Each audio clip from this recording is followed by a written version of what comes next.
Hello दोस्तों, तो हम लोग आज एनसीईआरटी का 9th क्लास का साइंस का बायो देखने वाले हैं। जो लेक्चर हम लोग, ये चैप्टर 5th है और इसमें दो आपका बायो से संबंधित चैप्टर है। एक टिश्यू है, ऊतक है, और दूसरा सेल है। तो आज हम लोग सेल करेंगे। अगर आप एनसीईआरटी का 9th क्लास का केमिस्ट्री करना चाहते हो तो मेरे प्ले लिस्ट में जाकर आप वहाँ से सब लेक्चर देख सकते हो। आपको एक केमिस्ट्री का बेसिक मजबूत होगा, कॉन्सेप्ट क्लियर होगा। तो हम लोग इसमें बायो करने वाले हैं। बायो में सेल, अगर ये दोनों चैप्टर आप बढ़िया से समझ जाते हो तो आपको बायो यहाँ से समझो कि बेसिक आपका बढ़िया हो जाएगा। तो चलिए हम लोग शुरू करते हैं। जीवन के मौलिक इकाई जिसको हम लोग क्या बोलेंगे, सेल बोलेंगे। सेल मतलब कोशिका। तो ये चीज़ें हम लोग को कोशिका पढ़ना हम लोग को है। तो इसके बारे में हम लोग समझेंगे, कॉन्सेप्ट बैठाएंगे दिमाग में कि कैसे कैसे इसको कौन कौन से लॉजिक लगा के हम याद रखें, ताकि एग्ज़ाम में आपको उस समय आप एग्ज़ाम में देते वक्त आपको याद आ जाए। तो हम लोग बहुत सारे लॉजिक लगाएंगे और दिमाग में एक मैसेज हम लोग डालेंगे कि कैसे कैसे हम लोग पढ़ते हैं। तो सबसे पहले हम लोग आए इसमें। तो सबसे पहले बात करें तो सबसे पहले अगर केमिस्ट्री में आप पढ़े थे तो मान लीजिए एक पार्टिकल है, तो इसको आप लोग हम लोग क्या नाम दिए थे, तो परमाणु। ये परमाणु हो गया। इसके बाद कई परमाणु मिलकर, और कई परमाणु मिलकर दो या दो से अधिक निश्चित रेशियो में मिलाएं तो ये हम लोग का बना क्या, ये बना हम लोग का अणु। आप रिलेट करोगे केमिस्ट्री और बायो को दोनों एक साथ, तब चीज़ें आपको ज़्यादा कॉन्सेप्ट क्लियर होगा। इसके बाद बहुत सारे अणु मिलकर बना होगा क्या, तो ये बना होगा मैटर। क्या बनेगा, मैटर, पदार्थ। ये चीज़ें हम लोग केमिस्ट्री में देख चुके थे। कुछ ऐसा ही हम लोग को बायो में होने वाला है। ये था परमाणु यानी एटम, ये अणु और ये पदार्थ। बायो में भी हम लोग को कुछ ऐसा ही होने वाला है। और होगा क्या इसको में, तो सबसे पहले हम लोग पढ़ेंगे सेल। सेल मतलब कोशिका, और कोशिका से मिलकर बनेगा ऊतक, है ना। इससे बहुत सारे सेल मिलेंगे तो बनेगा ऊतक, और ऊतक मिलने के बाद हम लोग को बनेगा ऑर्गन। ऑर्गन बनेगा, और फिर ऑर्गन मिलने के बाद ऑर्गन सिस्टम होगा, ऑर्गन सिस्टम बनेगा। और ऑर्गन सिस्टम मिल जाएगा तो हम लोग का बॉडी हो जाएगा, एक मानव शरीर बन जाएगा, या प्लांट में कह लो या ह्यूमन बॉडी, जंतु में कह लो। तो इस टाइप से हम लोग का निर्माण होता है। अगर आप ये चीज़ नहीं समझ रहे हो तो आपको इस फिगर से में भी समझ में आएगा। जैसे इस फिगर की बात कर लें, आप देख रहे हो सबसे पहले क्या है, कोशिका है। सबसे पहले कोशिका है, कोशिका बना। उसके बाद फिर बना क्या, ऊतक। ऊतक बना, बहुत सारे कोशिका मिले तो ऊतक बना। उसके बाद फिर अंग बना, और फिर अंग तंत्र बना। फिर इसको अंग तंत्र बोलेंगे, तंत्र बना। और फिर हमारा शरीर, मानव शरीर बना। तो इस तरह से हम लोग का बायोलॉजी में आपको एक बार दिमाग में लॉजिक, पहले सेल, फिर बहुत सारे सेल मिले तो टिश्यू, टिश्यू बहुत सारे मिले तो ऑर्गन बना। ऑर्गन में जैसे कह लो लीवर हो गया, यकृत हो गया, या अग्नाशय हो गया, या किडनी हो गया, ये सब हो गया। ऑर्गन सिस्टम, ऑर्गन सिस्टम अंग तंत्र किसको बोलेंगे, जैसे हम लोग पढ़ते हैं रिस्पायरेटरी सिस्टम, श्वसन तंत्र।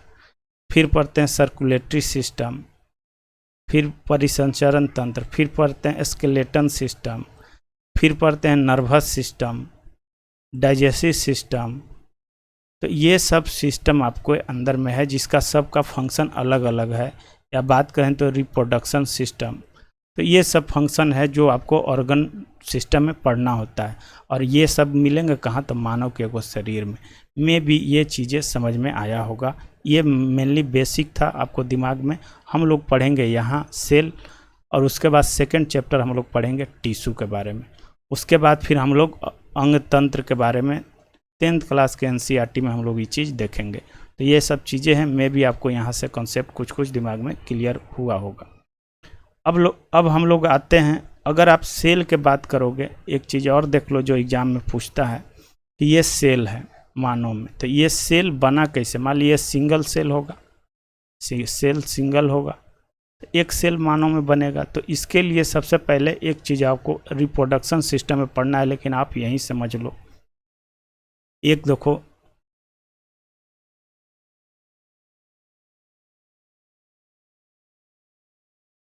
ये है शुक्राणु, ये शुक्राणु है और ये है अंडाणु।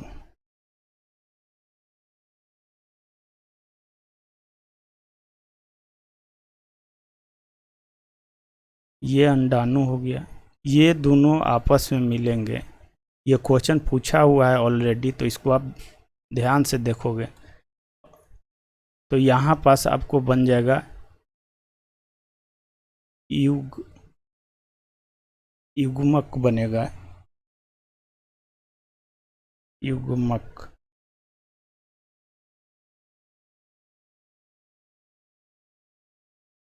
जी, फिर इसके बाद ये आगे फर्टिलाइजेशन होगा।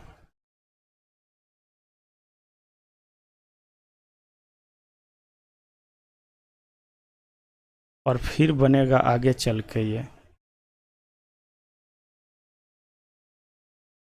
युग्मनज, जिसको बोलते हैं जाइगोट।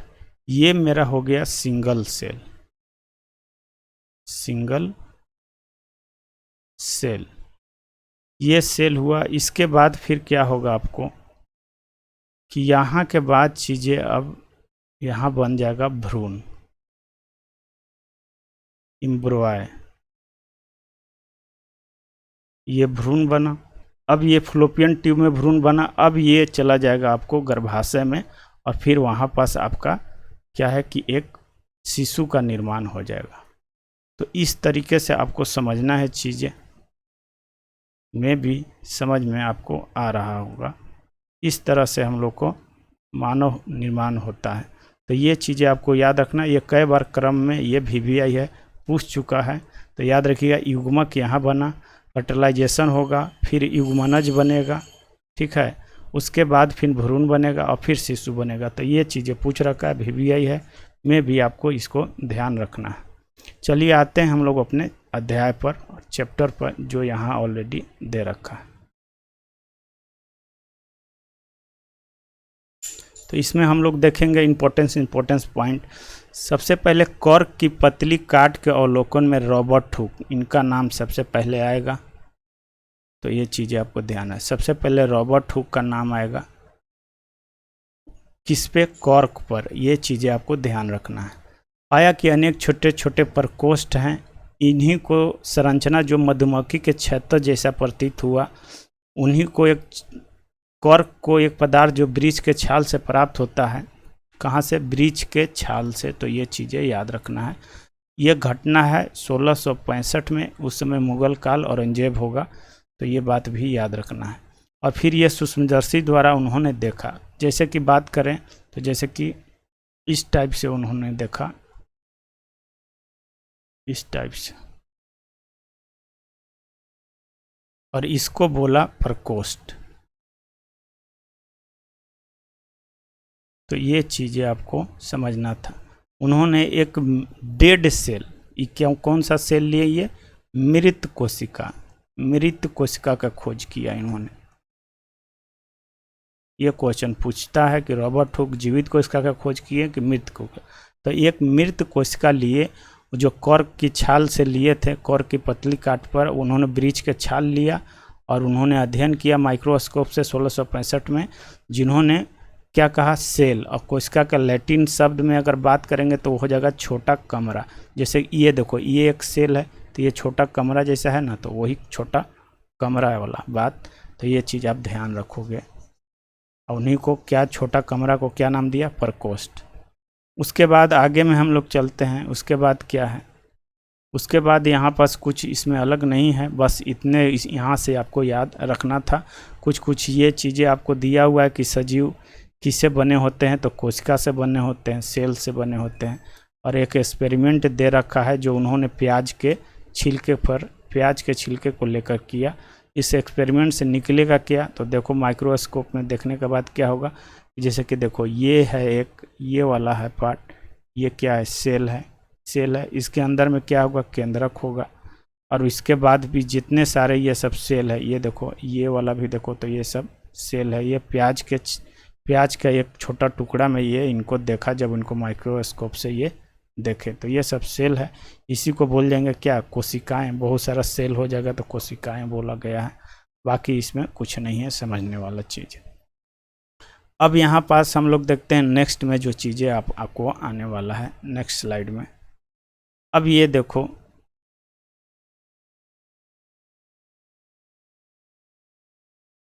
जैसे यहाँ पास जैसे उन्होंने क्या किया, एक प्याज का छिलका लिया और उसके ऊपर अध्ययन किया, ठीक है, जिसको शलकंद बनाते हैं बड़ी संरचना में।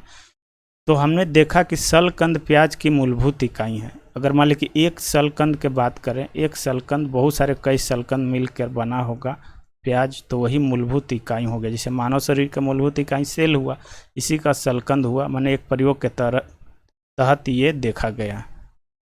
अब जो आगे आने वाला है वो चीज़ पर ज़्यादा आप फोकस करोगे।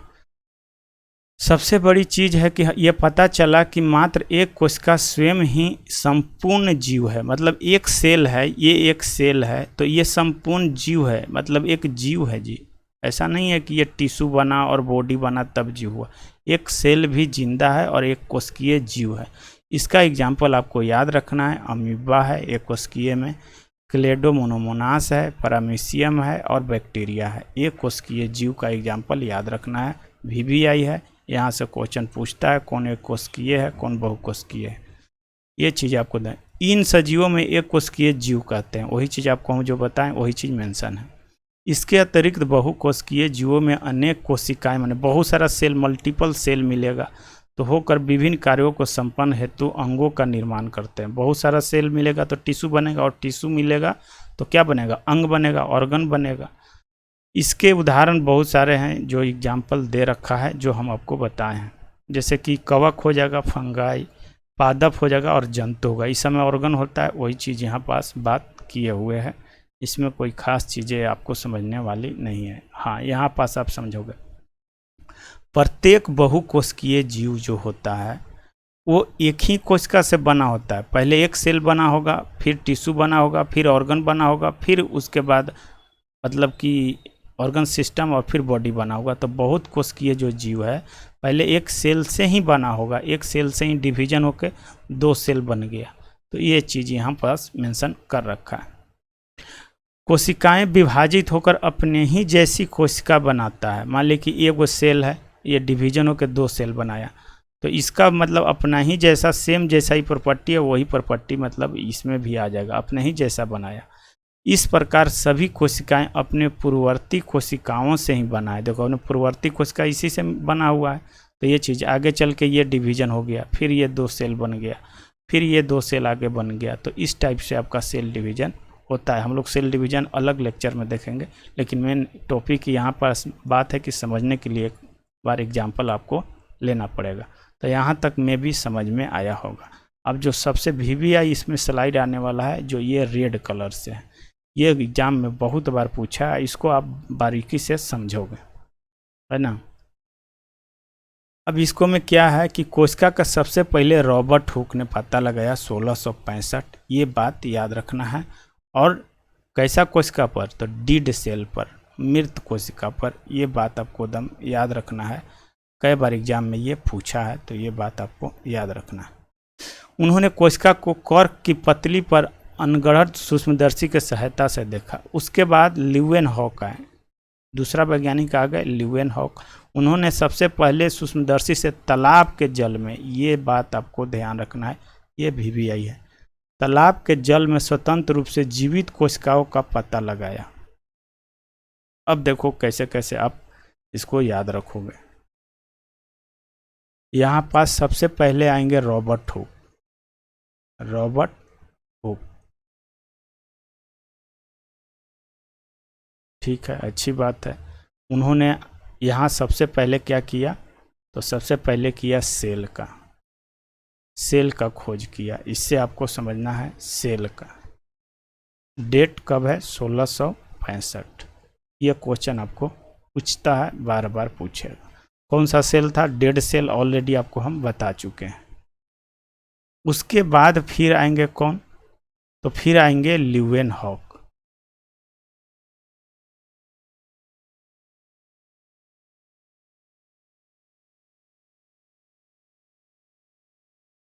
ल्यूवेनहॉक। ये क्या करेंगे भाई, तो ये लिविंग सेल का खोज करेंगे, जीवित कोशिका का।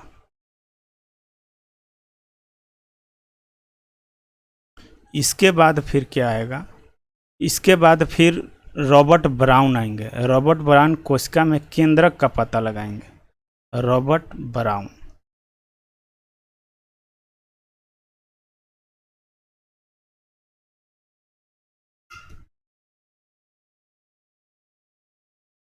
रॉबर्ट ब्राउन क्या का केंद्रक का पता लगाएंगे, केंद्रक का खोज करेंगे। ठीक है, केंद्रक क्या होता है हम लोग देखेंगे बारी बारी से, लेकिन जो ये है यहाँ पास आपको हम बता रहे हैं कैसे आपको याद रहेगा। उसके बाद फिर कौन आएंगे, उसके बाद फिर आएंगे 1831 में ब्राउन का पता लगाने के बाद आएंगे पुरकेंजे। तो इन्होंने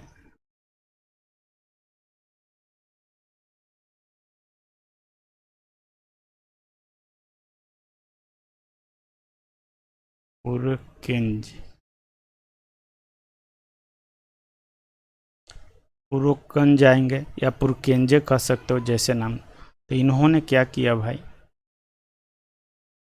इन्होंने क्या किया, जीव द्रव का जीव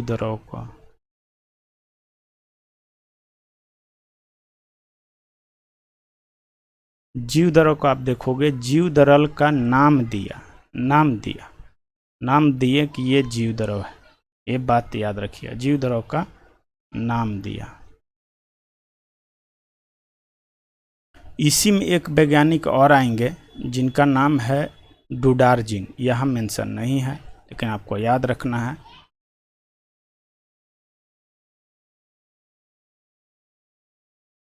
हालांकि ये पहले लिखना चाहिए था हमें। ये डुडार्जिन क्या करेंगे, तो जीव द्रव का खोज करेंगे।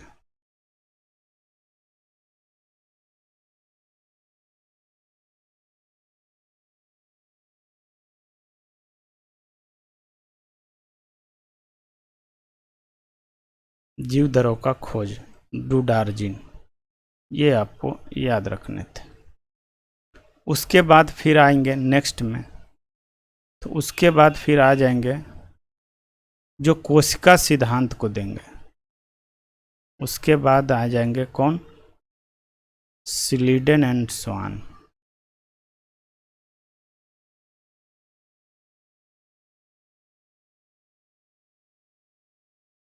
स्लीडन एंड स्वान।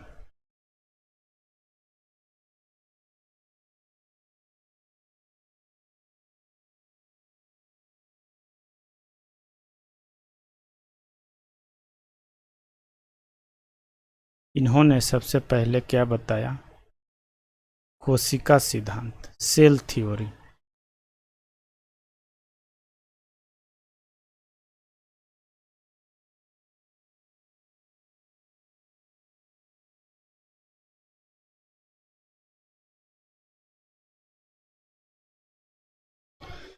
इसके बाद फिर आएंगे हमारे बिरचाऊ।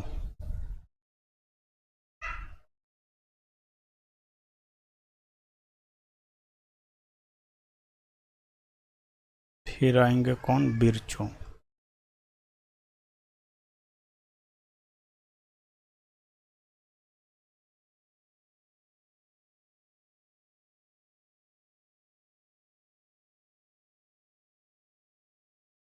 ये क्या देंगे, कोशिका विभाजन।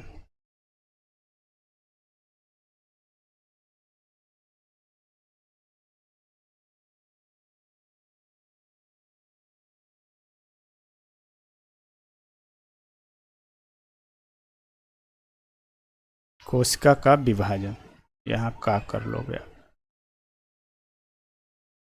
कोशिका का विभाजन। अब चीज़ें इतने आपको दिमाग में याद रखना है।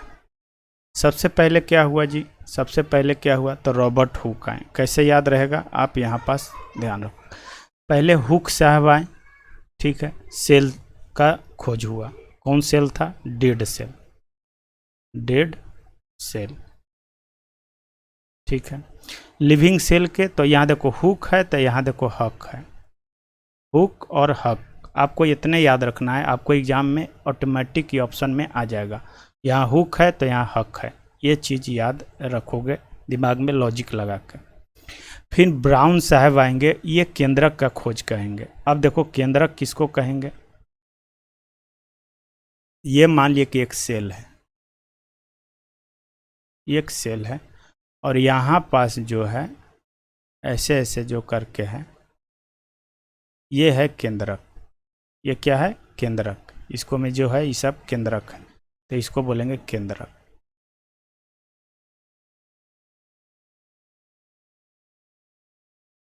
तो ये केंद्रक हो गया। तो ये हो गया ब्राउन साहब।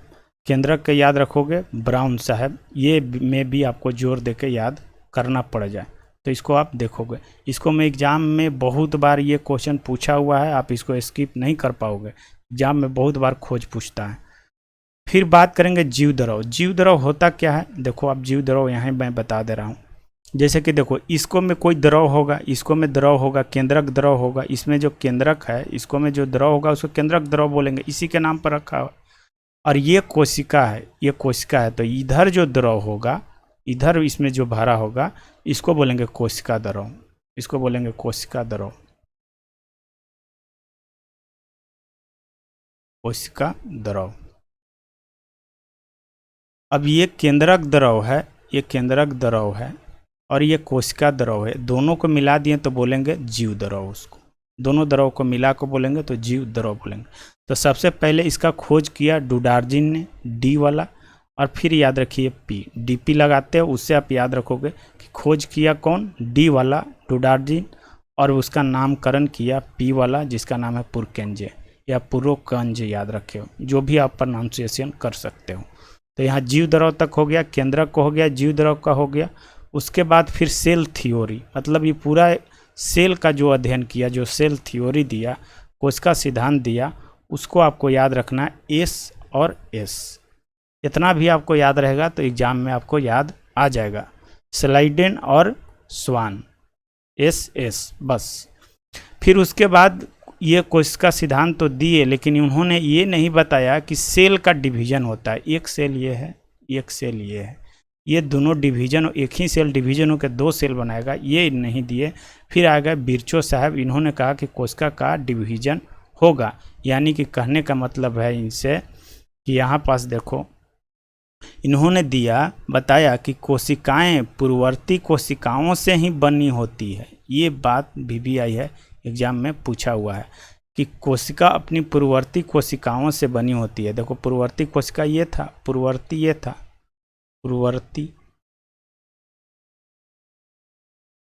पूर्ववर्ती कोशिकाओं से बनी होती है। तो ये बात आपको ध्यान रखना, इसी से न्यू सेल बन गया।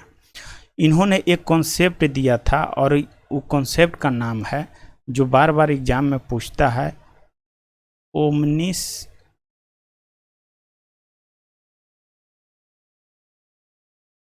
इन्होंने एक वर्ड बोला था, ओमनिस सेलुला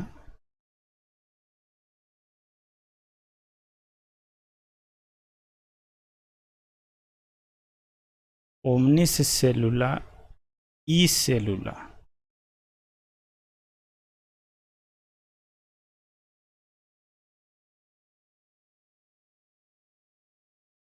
इसका अर्थ मतलब हो गया, ये वर्ड इन्होंने बोला था, कौन, बिरचाव साहब, तो भी आई है। इनका कहना, इसका मतलब ये था कि जो कोशिका जो नया बना वो पूर्ववर्ती कोशिका से ही बना। कहने का सेंस मतलब हो गया कि कोशिकाएं अपनी पूर्ववर्ती कोशिकाओं से ही मिलकर बनी है। यही मतलब, सेंस का मतलब यही हो गया कि कोशिकाएं हैं जो पूर्ववर्ती कोशिकाओं से मिलकर बनी है। उसी को वर्ड में इन्होंने बोला ओमनिस सेलुला ई सेलुला। ये बात याद रखिएगा बिरचो साहब। तो मैं भी आपको यहाँ तक चीज़ें कॉन्सेप्ट दिमाग में आया होगा, कैसे कैसे खोज पूछता है, इसको आप एक दो बार रिवीजन करोगे तो दिमाग में बैठ जाएगा। अब आते हैं क्रियाकलाप है, वही प्याज का झिल्ली लेकर कुछ क्रियाकलाप करेगा, तो वो चीज़ें दिमाग में आपको नहीं रखना है। मेन में भी ज़्यादा इंपॉर्टेंस है नहीं, हाँ जो इंपॉर्टेंस है वो चीज़ें आप यहाँ पास देखोगे, जो एग्जाम में आपसे पूछा जाएगा। देखो यहाँ कुछ दे रखा है, जखने यह सब सेल है जी। तो जैसे चिकनी पेशी कोशिका का सेल देखो ये है, रुधिर ब्लड है, ब्लड का सेल देखो ऐसे होता है, ठीक है ना। आरबीसी डब्ल्यूबीसी प्लेटलेट्स होता है। तंत्रिका तंत्र वाला है, तंत्रिका नर्वस सिस्टम वाला, तो देखो न्यूरॉन है, तो देखो इसको मैं और आगे ऐसे जुड़ा होगा, और आगे ऐसे जुड़ा होगा, और आगे ऐसे जुड़ा होगा, और फिर यहाँ पास एक ऐसे होगा, ऐसे होगा बीच में, और फिर इधर ऐसे करके ऐसे निकला रहता है, ठीक है। तो यहाँ फिगर मिटा हुआ है, तो ये बात आप ध्यान रखिए। इस टाइप से आप देखे होंगे न्यूरॉन का फिगर। उसके बाद देखो अंडाणु के बात किए तो अंडाणु का ये है सेल है, एक अस्थि का सेल ये है, शुक्राणु देखो शुक्राणु का ये है, फिर वसा कोशिका का ये है। तो ये आपको दिमाग में एक बार फिगर देखने पर दिमाग में बैठा हुआ कि इस टाइप का सेल होता है, हर मतलब अंग का अलग अलग टाइप का सेल होगा।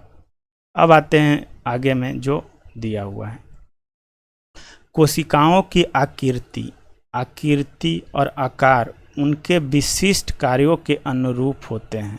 मतलब शेप और साइज कैसा होगा, जैसा उनका कार्य होगा उस टाइप का होगा।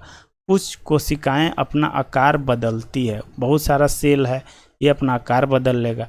जैसे मैं बात करिए एक कोशिकीय कौन है, अमीबा, तो ये अपना शेप और साइज बदलते रहता है, यही चीज़ यहाँ मेंशन किया हुआ है।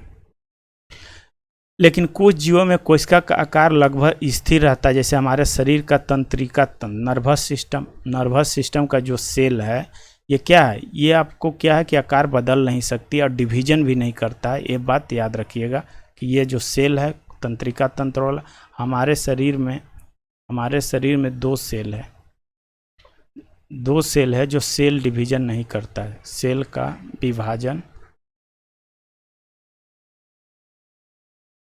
विभाजन नहीं होगा।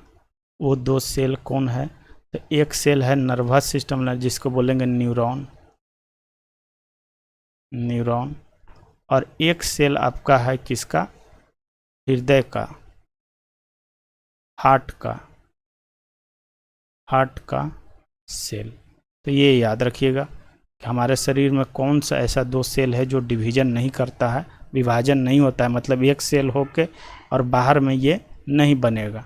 जैसे कि एक सेल ही है तो यही सेल जिंदा रहेगा, मर गया तो मर गया, डिवीजन नहीं कर पाता है। ये बात याद रखिएगा, एग्जाम में पूछता है। उसके बाद बात करें कि प्रत्येक जीवित कोशिका में कुछ मूलभूत कार्य करने की क्षमता होता है, जो सभी सजीवों का गुण होता है। एक जीवित कोशिका के मूलभूत कार्य कैसे करते हैं, आइए हम लोग देखते हैं। जैसे बहुकोशिकीय में तो क्या करता है, श्रम विभाजन के मतलब ये होता है कि मान लो कि हमारे शरीर में सब अंग का अलग अलग फंक्शन है जी। जैसे कि अगर आप कर लो रिस्पायरेटरी सिस्टम में तो क्या का है, श्वास लेने का है, रिस्पायरेटरी सिस्टम में श्वास लेगा। और डाइजेस्टिव सिस्टम का भोजन का पाचन करता है, पाचन करेगा भोजन का। तो यही चीज़ बोल रहा है कि हमारे जो मल्टीपल सेल वाला है उसको में श्रम विभाजन होता है। और मान लीजिए कि एक कोशिका है, एक सेल है, तो एक सेल वाला क्या करेगा, सब कुछ फंक्शन इसी को करना पड़ेगा। खाना भी खाना है, पचाना भी है, हर चीज़ करना है, सांस भी इसी के थ्रू लेना है, तो ये वाला हो जाएगा। लेकिन हमारे शरीर में अब बात बहुकोशिकीय में बात करेंगे तो सब अंग का अलग अलग फंक्शन होगा। वही कह रहा है कि बहुकोशिकीय जीव में श्रम विभाजन होता है, जैसे कि मनुष्य में। इसका अर्थ ये हुआ कि शरीर के विभिन्न अंग विभिन्न कार्य करते हैं, वही बात है जो हमें आपको बताएं। जैसे मनुष्य के हृदय में पंप करता है, हृदय आमाशय भोजन को पचाता है, यही सब बात यहाँ पर। इसी प्रकार एक कोशिकीय में श्रम विभाजन होता है। एक कोशिकीय एगो सेल है, इसके अंदर भी फंक्शन होगा, तो सब फंक्शन इसको में यही करेगा, सबका अलग अलग एकरा में फंक्शन है, ठीक है ना। तो एक ही कोशिका करेगा। वास्तव में ऐसी प्रत्येक कोशिका में कुछ विशिष्ट घटक होते हैं जिसे कोशिकांग कहते हैं। जैसे कोशिकांग जैसे हमारे शरीर का है, हमारे बॉडी का है। अगर यहाँ पर हम बात करें हमारे बॉडी में, तो हमारे बॉडी में बहुत सारे अंग हैं। जैसे किडनी की बात करें तो किडनी का काम क्या है, फिल्टर करना है, यूरिन का पेशाब को फिल्टर करना है, ठीक है। अमोनिया नाइट्रोजन पदार्थ को, अपशिष्ट पदार्थ को फिल्टर करना है। फिर बात करें लंग्स का, तो लंग्स का काम क्या है, CO2 को फिल्टर करना, बाहर निकालना CO2 को, ये काम है। अब बात करें अब लीवर का, तो लीवर का बहुत सारा फंक्शन है, बहुत सारा ये बनाता है। जैसे कि अब बात कर लो तो पीत बनाता है, पीत रस जिसको नाम है वो काम है। प्लस में बहुत सारा ये फंक्शन करता है। जैसे बात करें और बहुत सारी चीज़ें हैं, जैसे कि अब बात करो कि अब ये क्या बनाएगा, तो ये यूरिया को अमोनिया में चेंज कर देता है। तो ये सब फंक्शन है जो हम लोग पढ़ेंगे। तो वैसे ही बता रहा है कि हमारे शरीर में अलग अलग फंक्शन है। तो ऐसी कोशिका एक है, उसके अंदर भी बहुत सारे ऑर्गन है, जैसे माइटोकॉन्ड्रिया हो गया, वो सब अंग है कोशिका का। उसके बाद बात करें तो राइबोसोम हो गया, या फिर बात करो अंतःपरावी जालिका एंडोप्लाज्म रेटिकुलम के बात करोगे, तो ये सब बहुत सारे अंग है कोशिका का। तो वो अंग भी हम लोग देखेंगे। आगे में बात करें, प्रत्येक कोशिकांग का एक विशिष्ट कार्य है, जैसे कोशिका में नए पदार्थ का निर्माण करना, अपशिष्ट पदार्थ का निष्कासन करना, ये सब चीज़ें हैं। वो सब फंक्शन कौन करेगा, तो कोशिका का जो अंग होगा वो करेगा। आगे में देखेंगे कि कोशिकांग के कारण ही एक कोशिका जीवित रहती है। ये कोशिकांग जो फंक्शन करता है उसी से कोशिका जीवित रहेगा। इस कोशिका के अंदर में है, कोशिका है, इसके अंदर में ये केंद्रक हो गया, और यहाँ पर ही सब है, जैसे कि ये वाला हो गया, तो ये हो गया आपका माइटोकॉन्ड्रिया होगा। फिर यहाँ पर एंडोप्लाज्म रेटिकुलम होगा, वो सब हम लोग देखेंगे। लेकिन मेन एक बात आपको बता दे रहे हैं कि कोशिका का भी बहुत सारा अंग होता है जो अलग अलग फंक्शन करता है। इस टाइप के आप समझ सकते हो। ये कोशिकांग माने कोशिका का अंग बोल रहा है, मिलकर एक मूलभूत इकाई बनाते हैं जिसे क्या कहते हैं, कोशिका। सब इस सब अंग इस कोशिका का अंग मिलकर कोशिकांग हुआ, और सब मिलकर इसको ओवरऑल क्या बोलते हैं, इसको कोशिका बोलेंगे, सेल बोलेंगे। तो यही बात ये समझाना चाह रहा है। मैं भी आपको समझ में आया होगा यहाँ तक कि कोशिका के अंदर भी कोशिका का बहुत सारा अंग है। बाकी हम कोशिका हम लोग देखने वाले हैं क्या क्या होता है। यह जानकर यह बड़ा रुचिकर होगा कि सभी कोशिकाओं एक ही प्रकार के कोशिकांग हैं। जितने सारे सेल हैं सबके अंदर में क्या है, एक ही तरह के अंग है। मतलब ऐसा ना है कि इसको माइटोकॉन्ड्रिया नहीं है उसको सेल में होगा, इस टाइप का बात ही नहीं कर रहा है। तो ये चीज़ आपको समझना था मेनली। मैं भी यहाँ तक समझ में आया होगा। और हम आगे चल के क्लियर कॉन्सेप्ट हम लोग अब देखने वाले हैं, सेल के बात करेंगे। ये तो मोटा मोटी आप लोग का एक समझो कि एक तरह से इंट्रोडक्शन टाइप का आपका हो गया। अब कोशिका किससे बनी होती है, कोशिका का संरचनात्मक संगठन क्या है। हमने देखा कोशिका विशिष्ट घटक होते हैं जिन्हें कहता है कोशिकांग। यानी कोशिका के जितने सारे ऑर्गन है, अंग है, उसको बोलेंगे कोशिकांग। सेल के अंदर में जितना माइटोकॉन्ड्रिया है, राइबोसोम है, एंडोप्लाज्म रेटिकुलम है, गोल्जी बॉडी है, तो ये सब कोशिका का अंग है। ठीक है।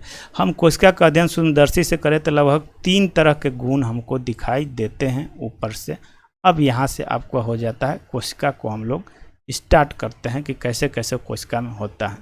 तो आइए हम लोग समझते हैं अपने तरीके से, जिसको मैं इसमें बात किया कि प्लाज्मा झिल्ली होगा, केंद्रक होगा और कोशिका द्रव होगा। तो चलिए हम लोग इसको अब हम लोग समझते हैं बढ़िया ढंग से अपने तरीके से।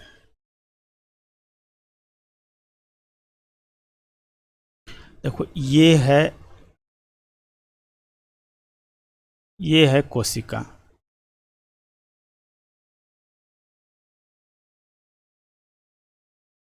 ये हमने ले लिया, आप इसको ऐसे समझ सकते हो।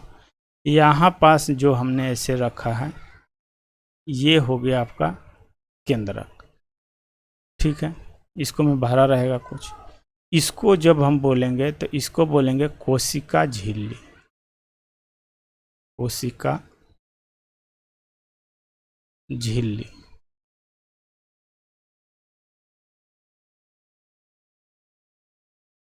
या इसी को बोलते हैं प्लाज्मा झिल्ली।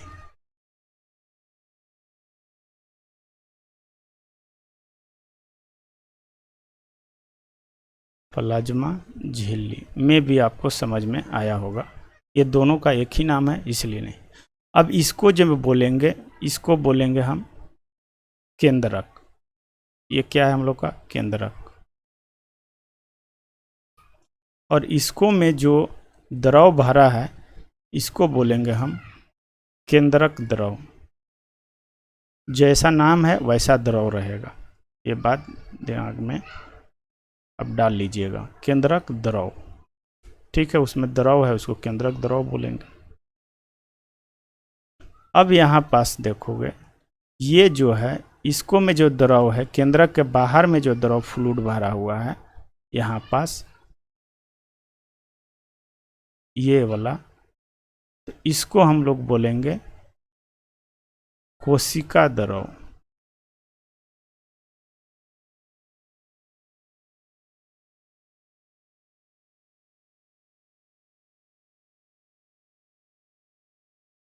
कोशिका द्रव। ये किस सेल का बात किए? तो ये है जंतु सेल, जंतु सेल। पहले आप हम लोग इतने देखेंगे, ठीक है ना। ये कोशिका झिल्ली हो गया, ये केंद्रक हो गया, ये केंद्रक हो गया। केंद्रक के अंदर वाला को बोलेंगे केंद्रक द्रव, और कोशिका केंद्रक के बाहर वाला के बोलेंगे कोशिका द्रव। बस इतने आपको दिमाग में अभी समझना है, अभी चीज़ें इतने समझना है। अब बात करेंगे हम पादप सेल का। पादप सेल, अगर इसका बात करेंगे पौधा वाला के, तो ये हो जाएगा आपका सेल, और ये हो गया आपका केंद्रक, ठीक है। इसमें तो समझ में आ गया। लेकिन एक चीज़ इसको में जो आएगा, ये बाहर में जो ये ऐसे रहेगा, एक और लेयर रहेगा। बाकी सेम चीज़ जो इसमें मेंशन है वही रहेगा। इसको हम लोग बोलेंगे कोशिका भित्ति।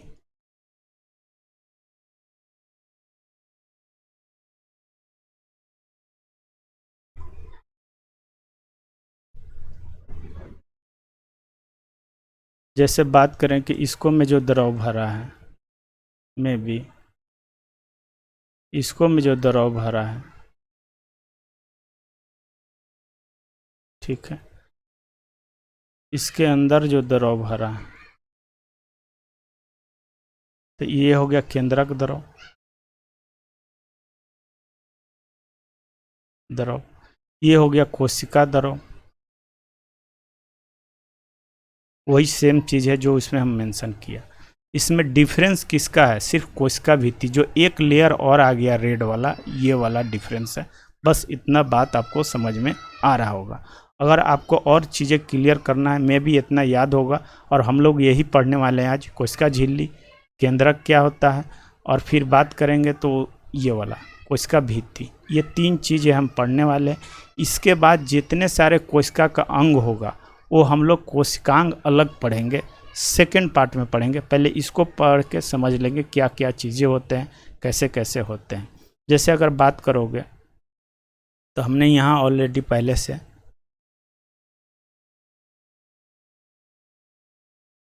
ये फिगर देखो आप, देखो इसको में ये केंद्रक हो गया, न्यूक्लियस वाला, ये जो है ये है केंद्रक। क्या है जी? केंद्रक। ब्लू वाला जो दिख रहा है ये सब केंद्रक है। आप उतना ही पर फोकस करोगे, ये सब हम लोग अभी नहीं पढ़ने वाले। उसके बाद देखोगे ये है जो है, ये है जो डबल लेयर में है। देखोगे इसको मैं थोड़ा और हाँ, तो ये बाहर वाला जो है ये है, एक अंदर वाला है, तो डबल लेयर वाला है। ये बात आपको फिगर देखने से याद हो जाएंगे। डबल लेयर वाला है जिसको बोलेंगे प्लाज्मा झिल्ली। डबल लेयर का है जी, एक अंदर में है एक बाहर में है, तो इसको बोलेंगे प्लाज्मा झिल्ली। केंद्रक हो गया, केंद्रक ये वाला हो गया पूरा इतना सारा, ये जो कलर दिख रहा है इसको बोलेंगे केंद्रक, न्यूक्लियस। इसको बोलेंगे प्लाज्मा झिल्ली। में भी समझ में आया होगा। बाकी ये सब है, ये सब कोशिका का अंग है, ये सब कोशिका का अंग है। तो हम लोग अंग अलग में पार्ट में देखने वाले हैं। पहले हम लोग इतना में भी यहाँ तक आपको समझ में आया होगा कि प्लाज्मा झिल्ली ऐसे होता है, केंद्रक ये होता है, में भी। बाकी ये सब चीज़ है, ये से भी हम लोग बाद में देखने वाले हैं। आपको इतने पे फोकस करना था। इसके बाद हम इसमें आएंगे जो हम लोग का मेन यहाँ दिया हुआ है। तो हमने तीन चीज़ का बात किया, प्लाज्मा झिल्ली या कोशिका झिल्ली, केंद्रक के बात किए और कोशिका द्रव के बात किए, ठीक है। अब यहाँ पास एक चीज़ और यहाँ पास छूट गया कि अगर मान लिया कि ये केंद्रक द्रव है और ये कोशिका द्रव है, इस द्रव को अगर हम जोड़ के बात करें दोनों को, तो इसको हम लोग बोलेंगे जीव द्रव। क्या बोलेंगे? जीव द्रव। दोनों द्रव को एक साथ अगर बात करेंगे तो इसको बोलेंगे जीव द्रव। और जीव द्रव क्या होगा ये लोग भी हम लोग देखेंगे आगे। तो ये बात याद रखिए कि दोनों द्रव को साथ में, ये वाला भी और ये वाला भी, दोनों वाला द्रव का बात करेगा तो जीव द्रव, अगर सिंगल सिंगल बात करेगा तो कोशिका द्रव, ये कोशिका का द्रव है, और ये केंद्रक द्रव में भी आपको यहाँ तक समझ में आया होगा। अब हम लोग बारी बारी से एक एक बात करेंगे। सबसे पहले हम लोग का प्लाज्मा झिल्ली है, या बात करें कोशिका झिल्ली है। इसी के बारे में हम लोग को सबसे पहले पढ़ना है कि प्लाज्मा झिल्ली क्या है और कैसे होता है। तो ये चीज़ आपको तो पहले हम दिखाएं कि प्लाज्मा झिल्ली डबल लेयर है जी, ये बात याद रखिएगा, डबल लेयर है, दोहरी झिल्ली है। ये कोशिका का सबसे बाहरी परत है, बिल्कुल सही है। अगर जंतु के बात करें तो बाहरी है, लेकिन पादप के बात करें तो क्या हो जाएगा, उसमें कोशिका भित्ति सबसे बाहरी है, जो कोशिका के घटक के बाहरी पर्यावरण से अलग करती है। मान ली कि ये सेल है, ये सेल है, ये सेल है, और ये सेल का मेन यही बाहरी भित्ति है। तो इधर क्या हो गया, आउटर पर्यावरण हो गया, अब ये हो गया इनर, अंदर वाला। तो ये जो है, ये क्या है, अलग कर रहा है इधर वाला से। तो वही कह रहा है जो बाहरी पर्यावरण से अलग करती है। प्लाज्मा झिल्ली कुछ पदार्थों को अंदर या बाहर आने जाने देती है। मतलब ये होगा अंदर से बाहर आएगा और बाहर से अंदर जाएगा। ये झिल्ली टाइप का है, डबल लेयर वाला, जो आपको हम बताएं। अन्य पदार्थों की गति को भी रोकती है, और बाकी सबको नहीं, कुछ कुछ जो सिलेक्टिव है, जिसको उसको लगेगा उस सिलेक्ट, सबको अंदर नहीं आने देगा। जो सिलेक्टिव है उसी को अंदर आने देगा, बाकी सबको नहीं आने देगा। तो वही कहता है कि अन्य पदार्थों की गति को भी रोकती है, मतलब और जो पदार्थ नहीं चाहिए उसको नहीं आने देगा। कोशिका झिल्ली को इसलिए वर्णनात्मक, मतलब सिलेक्टिव, मतलब चुन चुन के, ऐसा नहीं है कि सबको अंदर आने देगा, सिलेक्टिव परागम झिल्ली कहते हैं। ये बात आपको समझ में आया होगा। कोशिका में पदार्थों की गति कैसे होती है, कोशिका से बाहर कैसे जाती है, ये चीज़ हम लोग को देखना है कि ये सेल है, ये सेल के अंदर में ये जो झिल्ली है ये कैसे अंदर आती है और कैसे बाहर जाती है। तो सबसे पहले हम लोग देखेंगे कोशिका झिल्ली होता कैसा है, तो इस पे हम थोड़ा सा देखते हैं।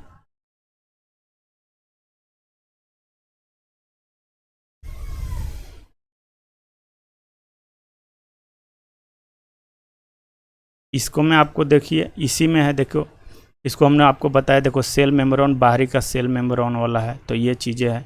देखो ये न्यूक्लियस है, न्यूक्लियस है, तो ये चीज़ें हैं। और हम लोग देखने वाले हैं, ये देखो फोटो, आप इसमें आपको समझ में आएगा। ये है आपका सेल मेम्ब्रेन, यानी कोशिका झिल्ली या कोशिका भित्ति, कोशिका झिल्ली है ये।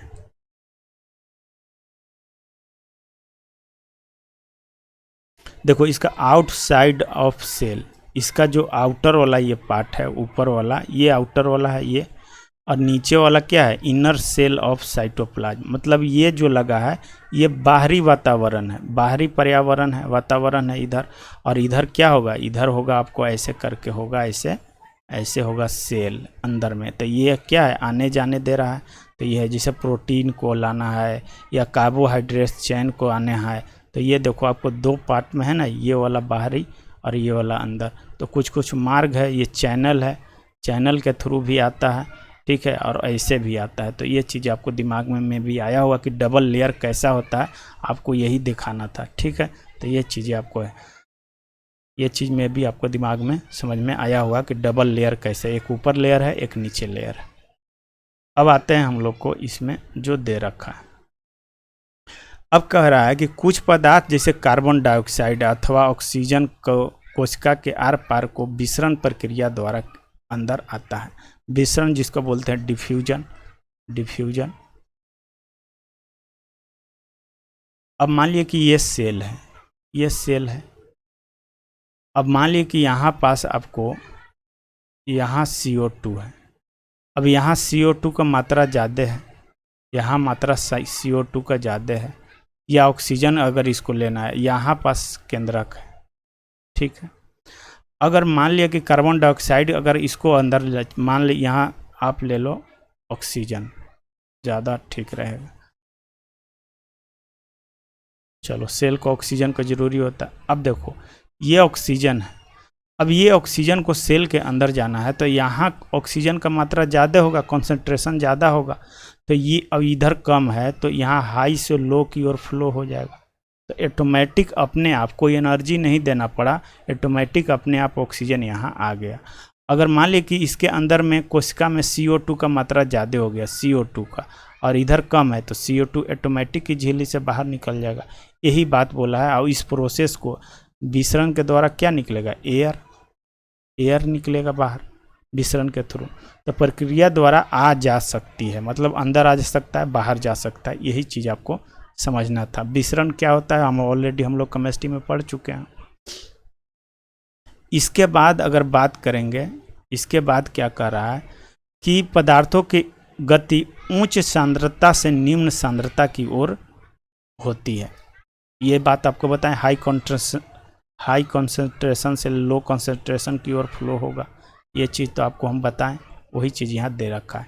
इसी प्रकार कोशिका में उदाहरण के लिए CO2 जो एक कोशीय अपशिष्ट है, CO2 हमारे शरीर में बनता है CO2, तो उसको बाहर निकलना है ना, तो कैसे निकलेगा। मान लीजिए कि सेल है, सेल के अंदर CO2 का कंसंट्रेशन ज़्यादा हो गया, बन गया, तो बाहर इधर CO2 कम है तो इधर में बाहर निकल जाएगा। वही चीज़ यहाँ बता रखा है, मोटा मोटी यही चीज़ है। अब यहाँ पास 3 गो चीज़ यहाँ दिया हुआ, जो यही 3 चीज़ आपको समझना है। अब इसको बात करेगा जल के। अगर मान लिया कि ये कोशिका है, ये सेल है, और सेल में चाहिए जल, तो यहाँ जल जैसे H2O है, यहाँ पर ही हाई कॉन्सेंट्रेशन है जी, यहाँ हाई है, बहुत सारा जल है, और इधर में जल है ही नहीं अंदर में, तो यहाँ से ऑटोमेटिक ही झिल्ली द्वारा इसमें आ जाएगा ना। तो जल किसके द्वारा आपको आएगा, तो उसको बोलेंगे हम लोग, क्या बोलेंगे, प्रसरण, ओस्मोसिस द्वारा जल अंदर जाएगा। गैस के लिए हो गया विसरण और जल के लिए हो गया प्रसरण। ये बात आपको याद रखना। परागम झिल्ली है, छिद्रदार झिल्ली है, इस टाइप का रहेगा, इसको में छिद्र रहेगा इस टाइप का, और यहाँ से यहाँ जल आपको जाएगा, ऑक्सीजन जाएगा, CO2 बाहर आएगा। यही बात यहाँ बता रखा है। अब यहाँ पास 3 वो चीज़ है जो आपको समझना है, मैं भी एग्जाम में पूछ सकता है।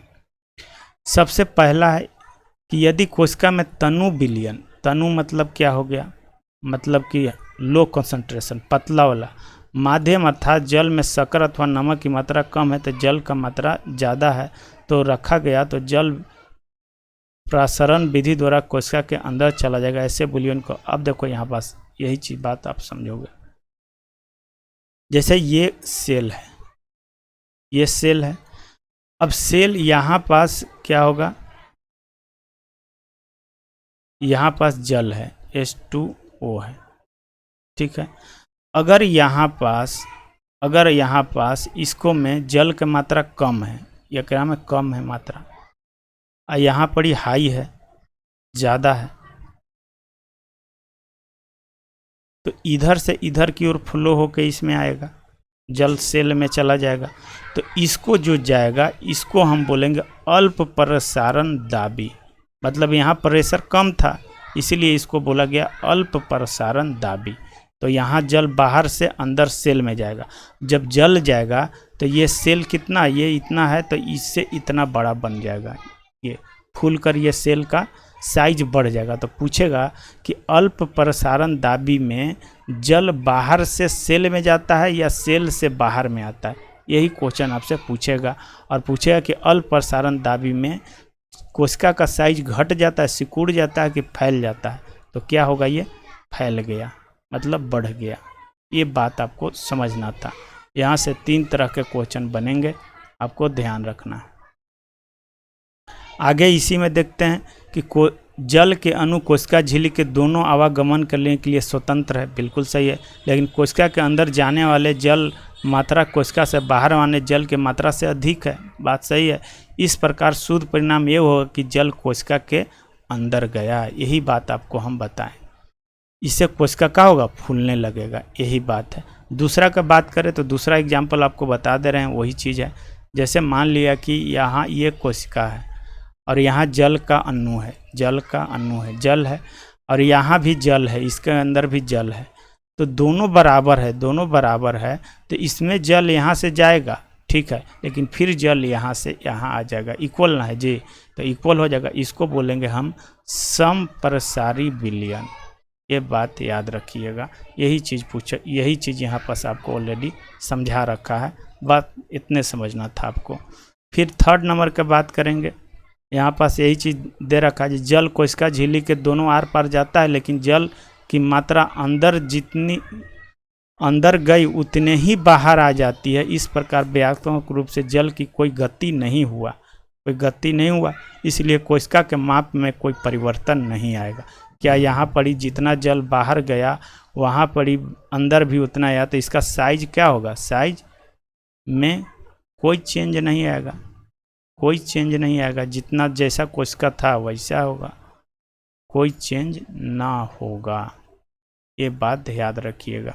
जल अंदर जाएगा तो साइज बढ़ जाएगा, जल अंदर गया उतने ही बाहर आ गया तो साइज सेम रहेगा, यानी सेम साइज का सेल रहेगा, सेम साइज का सेल रहेगा। में भी आपको समझ में आया होगा ये बात। इसके बाद आगे वाला के बात करें कि अब जैसे कि देखो कोशिका का बाहर वाला, अब क्या होगा, अब ये सेल है और इसको में पानी ज़्यादा है, वाटर ज़्यादा है, और इधर वाटर कम है जी, तो अब बाहर से अंदर से बाहर की ओर आएगा, तो इसको में क्या होगा, सेल इतना बड़ा था तो अब सेल इतना बड़ा, सिकुड़ जाएगा ना, सिकुड़ जाएगा। इसी को हम लोग बोलेंगे अति प्रसारण दाबी विलयन। अति प्रसारण का मतलब यहाँ पर ही हाई था कॉन्सेंट्रेशन, यहाँ लो था, इक्वल वाला के सम बोले, और अल्प यहाँ रहेगा तो अल्प हो जाएगा, तो इसका साइज क्या हो गया, साइज हो जाएगा, सिकुड़ जाएगा। यही बात बोला है, यही बात आपको ध्यान रखना है। ये देखो यहाँ है, सिकुड़ जाएगी, ये बात आपको याद रखना था। मैं भी यहाँ से क्वेश्चन पूछता है, बाकी एक्सपेरिमेंट है वही चीज़ है, बाकी इसमें कुछ ज़्यादा है नहीं। अब देखो जहाँ जिसमें इसमें इम्पोर्टेंस हम लोग को पढ़ना है, बाकी जैसे कि ये है, देखो सूखी किशमिश है या सूखी खुबानी को पानी में आप रख दोगे, सूखा चीज़ कोई है पानी में रख दोगे तो इसमें पानी का कंसंट्रेशन लो है, यहाँ हाई है, तो यहाँ से यहाँ इसमें सब पानी घुस जाएगा, तो ये क्या हो जाएगा, इसका साइज बढ़ जाएगा। यही बात आपको समझाया है, जो हम लोग और गाँव घर में चना वगैरह फुलाते हैं, सब चीज़ में यही चीज़ होने वाला है, और उसको बोलेंगे क्या, ओस्मोसिस।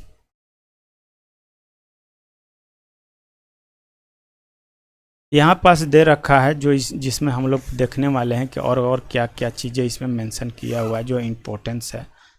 तो आप देखोगे कि एक कोशिकीय जलीय जीव तथा अधिकांश पादप प्रसारण द्वारा, प्रसारण मतलब ओस्मोसिस, ओस्मोसिस जो जल का होगा, जल ग्रहण करते हैं, जितना भी है पौधा जल ग्रहण करता है किसके द्वारा, ओस्मोसिस द्वारा। अगर एयर का होगा इधर उधर तो उसको क्या बोलेंगे, विसरण, डिफ्यूजन। इस प्रकार कोशिका जीवन में पौधे के मूल द्वारा जल का अवशोषण, यह प्रसारण द्वारा, ये चीज़ आप याद रखिएगा, एग्जाम में ये पूछता है, VVI है। इस प्रकार कोशिका के जीवन में जल का वितरण और गैसों का आदान प्रक्रिया, जल का वितरण और गैस का आदान प्रदान इस तरह से होता है, ये बात आपको ध्यान रखना है। इसके बाद नीचे में एक बात करेंगे जो इम्पोर्टेंस है, बाकी वही दे रखा है। प्लाज्मा झिल्ली लचीली होती है। प्लाज्मा झिल्ली क्या होगा, फ्लेक्सिबिलिटी होगा, लचीला होगा, और कार्बनिक अणुओं जैसे यहाँ पास आपको याद रखना है कि प्लाज्मा झिल्ली किससे बनता है, लिपिड प्लस प्रोटीन का बना होता है, VVI है, ये बात आपको नोट करना है, बहुत इम्पोर्टेंस है, ये चीज़ याद रखना है। अच्छा, ये जो हुआ प्रसारण ओस्मोसिस में परिवहन में ऊर्जा की आवश्यकता होती है कि नहीं होती है, नहीं होती है, इसमें कोई एनर्जी हम दिए नहीं दिए। लेकिन अगर मान ली कि देखो एक चीज़ है, अगर मान ली कि ये सेल है और ये है, ठीक है, ये हाई कॉन्सेंट्रेशन है, यहाँ जल की मात्रा ज़्यादा है, इसमें कम है, तो इधर से इधर आ गया, तो इसमें तो एनर्जी तो खर्च हुआ नहीं, हम कोई एनर्जी दिए नहीं, ये तो ऑटोमेटिक प्रक्रिया है। लेकिन एक चीज़ आप ऑल पढ़े हुए RO, रिवर्स ओस्मोसिस, जिसका फुल फॉर्म होता है रिवर्स ओस्मोसिस। रिवर्स ओस्मोसिस में क्या होता है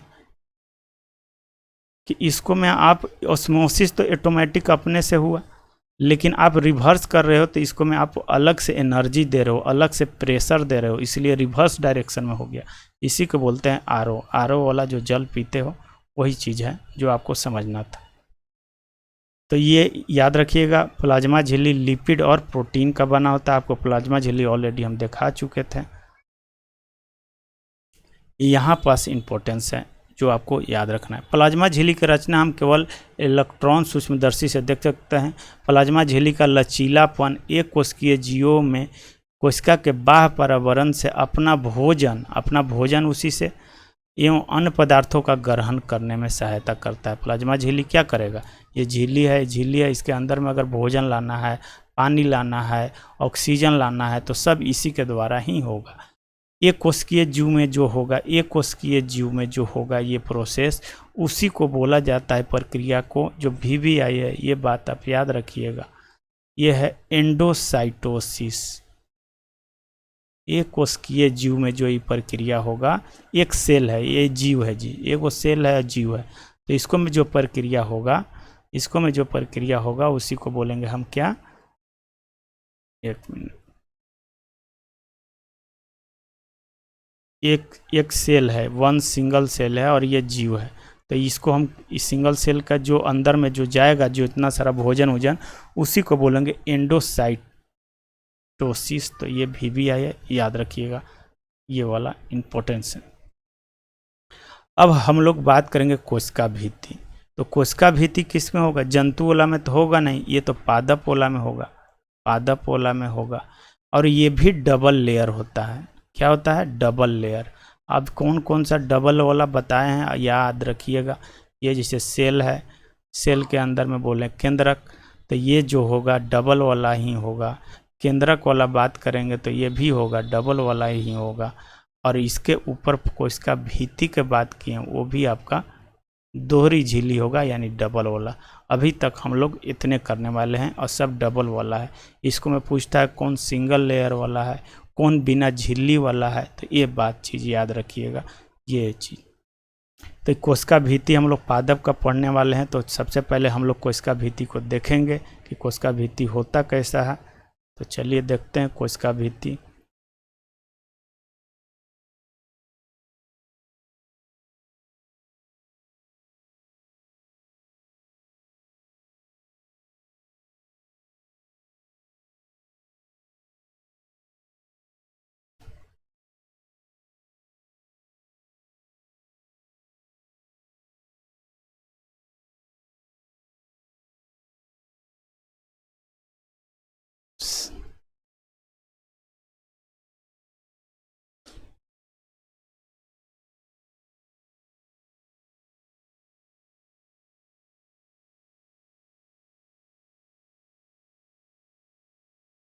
कोशिका भित्ति का फिगर नहीं मिल रहा है, मैं भी डाउनलोड नहीं किए थे। चलो आप समझो कोशिका भित्ति होता क्या है। तो आपको तो समझ में आ गया, ये एक सेल है, सेल के अंदर केंद्रक है, इसका जो बाहर लेयर जो रहेगा उसको बोलेंगे कोशिका भित्ति। ये पादप मेनली प्लांट में होगा, एनिमल वाला में, हम लोग वाला में नहीं होगा। तो पादप कोशिकाओं में प्लाज्मा झिल्ली के अतिरिक्त कोशिका भित्ति होता है, ठीक है ना। पादप कोशिका भित्ति मुख्यतः किसका बना होता है? सेलुलोज का बना होता है। ये बात याद रखिएगा, इसका बनाता है सेलुलोज का। अगर कहेगा कोशिका झिल्ली या प्लाज्मा झिल्ली किसका बना था, तो ये बना था प्रोटीन और वसा का। सेलुलोज किसका टाइप है? तो कार्बोहाइड्रेट्स का ही टाइप है, और कार्बोहाइड्रेट में 3 टाइप होते हैं, ठीक है ना। तो इसका कार्बोहाइड्रेट ही दिमाग में याद रखिएगा, वो है सेलुलोज। अब यहाँ पास देखेंगे और क्या कौन कौन सा चीज़ें हैं। कह रहा है कि सेलुलोज एक जटिल पदार्थ है और ये पौधों को संरचनात्मक दृढ़ता प्रदान करता है। मतलब ये जो वाल है, ये जो बाहर वाला वाल है, ये दृढ़ता, यांत्रिक दृढ़ता प्रदान करता है। जब किसी पादप कोशिका में प्रासरण यानी पानी का होगा ना, ऑस्मोसिस की हानि होती है, तो कोशिका झिल्ली सहित आंतरिक पदार्थ संकुचित हो जाते हैं। इस घटना में जीव द्रव संकुचन हो जाता है। जीव द्रव आपको बताए हैं, जो इसके अंदर में केंद्रक और कोशिका द्रव में जो जीव जल होगा, जो द्रव होगा, उसी को जीव द्रव। तो इसको में पानी का हानि होगा तो इसका क्या हो जाएगा? संकुचन हो जाए। इस परिघटना को निम्नलिखित प्रक्रिया द्वारा दर्शाया गया है।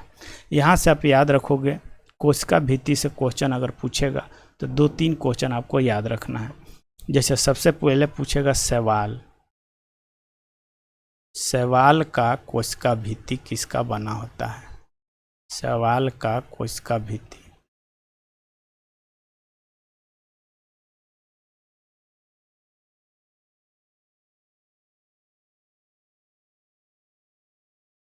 शैवाल का कोशिका भित्ति आपको कहेगा तो इसका बना होता है सेलुलोज का।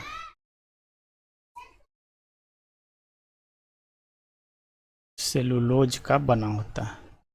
अगर पूछेगा कवक का पूछेगा तो कवक का कोशिका भित्ति किसका बना होता है? काइटिन का बना होता है। ये बात आप ध्यान रखिएगा। फिर अगर आपसे पूछ लेगा बैक्टीरिया का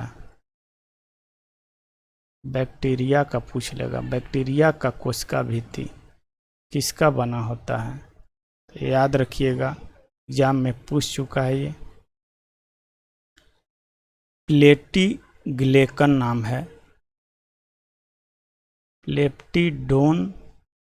लेपिडोग्लेकन। थोड़ा सा टफ नाम है लेकिन याद रखना पड़ेगा।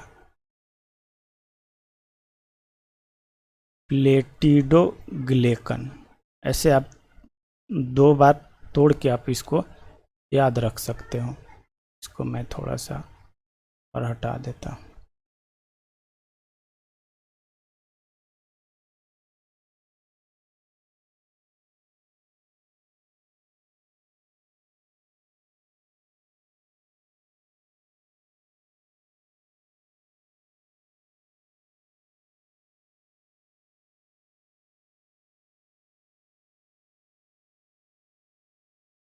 ये चीज़ है, ये VVI है। देखो स से शैवाल है तो स से सेलुलोज है, ऐसे याद कर सकते हो। क से कवक है तो क से काइटिन है, ऐसे याद रखोगे। बैक्टीरिया वाला है तो ये थोड़ा सा है, इसको आप पेप्टिडोग्लेकन याद कर सकते हो। ये चीज़ आप ध्यान रखोगे। इसके बाद बात करेंगे हम, यहाँ तक में भी आपको कोशिका भित्ति समझ में हो गया। कोशिका भित्ति डबल लेयर का होता है, याद रखिएगा। ये भी डबल लेयर का होता है। एक होता है प्राइमरी और एक होता है सेकेंडरी। मेरे पास फिगर नहीं है, मैं दिखा दूंगा अगला पार्ट में भी मेरे पास नहीं है। तो प्राइमरी क्या होता है कि जैसे शुरुआत में पौधा क्या होता है, शुरुआत में पौधा लगा तो शुरुआत में तो छाल नहीं ना बनेगा, ऐसा तो नहीं है कि डेढ़ छाल बन जाएगा। तो शुरुआत में ये प्राइमरी में क्या होता है कि ये वृद्धि करता है, धीरे धीरे वृद्धि करेगा और फिर ये गायब हो जाएगा और फिर ये सेकेंडरी बन जाएगा, सेकेंडरी के रूप में बन जाएगा। और यही जाके सेकेंडरी वाला जाके सेल वाल बन जाता है। सेकेंडरी वाला किस में कन्वर्ट हो जाएगा? सेल वाल में कन्वर्ट हो जाएगा, सेल वाल में। शुरुआती में प्राइमरी रहेगा और ये मतलब अगर शुरुआती में स्टार्टिंग होगा तो ये शुरुआती में यही प्रोग्रेस करेगा और बाद में फिर ये गायब हो जाएगा, ये हो जाएगा गायब और ये सेकेंडरी वाला बन जाएगा सेल वाल। तो ये में भी आपको समझ में आया होगा। अब हम लोग चलते हैं नेक्स्ट स्लाइड में।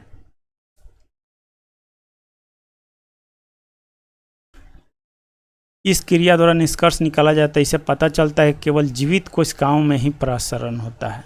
ठीक है, जीवित कोशिकाओं में ही परासरण द्वारा जल का अवशोषण की क्षमता होती है, ना कि मृत में। मतलब ऑस्मोसिस किस में होगा? ऑस्मोसिस किस में होगा?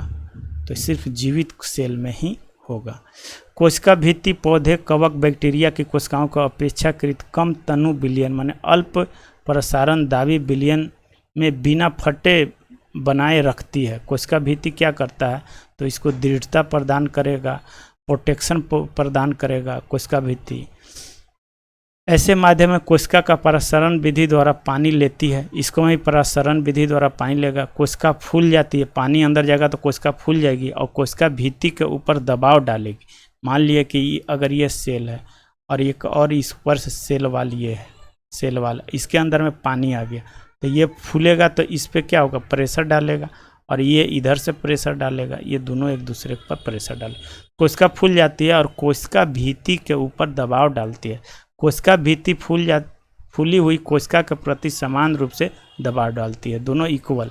ये फूल जाएगा, बड़ा हो जाएगा तो इस पे डालेगा और ये कोशिका भित्ति इस पे डालेगा। कोशिका भित्ति के कारण पादप कोशिकाएं परिवर्तनीय, कोशिका भित्ति के कारण पादप कोशिकाएं परिवर्तनीय माध्यम को जंतु कोशिका के अपेक्षा आसानी से सहन कर सकती है। मतलब कोशिका भित्ति पादप जो है इसको क्या है, जंतु की अपेक्षा ज़्यादा परिवर्तनीय माध्यम सहन कर सकती है, इसीलिए इसकी क्या है, प्लांट में अवेलेबल है। अब इसके बाद हम लोग का आएगा क्या, केंद्रक। तो केंद्रक हम लोग इसको में देखेंगे, केंद्रक किसको बोले थे, जैसे ये था अंदर में था ये केंद्रक, और ये बाहर में था ये वाला, तो केंद्रक। ये प्याज वाला झिल्ली को देखकर स्लाइड को वो लोग बता रहा है, तो मेनली केंद्रक में हम लोग देखेंगे डबल लेयर वाला ही था ये केंद्रक, ठीक है ना। अब एक चीज़ याद रखिएगा, इसको में जो है कोशिका को रंगने के लिए 3 चीज़ का विलयन लिया था, एक आयोडीन का लिया था, एक सैफ्रानीन का लिया था, और एक मेथिलीन ब्लू का विलयन लिया था कोशिका को अध्ययन करने के लिए। तो ये याद रखिएगा, में भी यहाँ से भी क्वेश्चन पूछ देता है कि क्या चीज़ें एक्सपेरिमेंट में लिया गया था। अब यहाँ पास हम लोग केंद्रक पढ़ेंगे। तो केंद्रक के चारों ओर दोहरे परत, डबल वाला बताएं, अभी तक जितना हम बताए हैं डबल वाला ही बताए हैं। एक अस्तर होता है जिसे केंद्रक झिल्ली कहते हैं, केंद्रक के अंदर में रहेगा, ऐसे केंद्रक के है तो ये केंद्रक झिल्ली होगा, ये सेल है तो इसका डबल लेयर होगा। केंद्रक झिल्ली छोटे छोटे छिद्र होते हैं, इन छिद्रों द्वारा केंद्रक के अंदर का कोशिका द्रव केंद्रक के बाहर जा पाता है। इसके अंदर क्या होगा, झिल्ली होगा तो कोशिका द्रव एकरा में जाएगा, केंद्रक द्रव इसमें आएगा, ऐसे ट्रांसफर होते रहता है। केंद्रक में होता है क्रोमोसोम। अब ये चीज़ आपको समझना है, क्रोमोसोम क्या होता है और यदि क्रोमेटिन क्या होता है। अब देखो यहाँ पास आप समझोगे,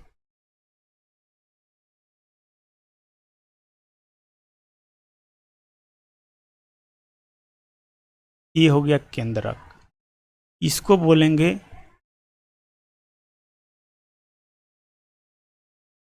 क्रोमेटिन, इसको बोलेंगे क्रोमेटिन। आप यहाँ पास इसको समझोगे, ये वाला कन्फ्यूजन वाला है तो इसको बढ़िया से समझोगे।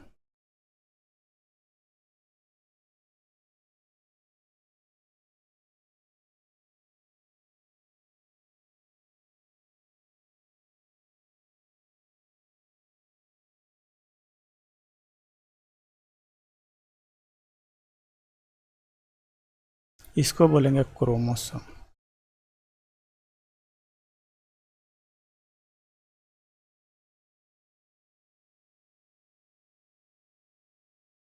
ये क्रोमेटिन है, ये केंद्रक है जी, इसको और हम ऐसे लगा देते हैं ताकि आपको कंफ्यूजन नहीं हो।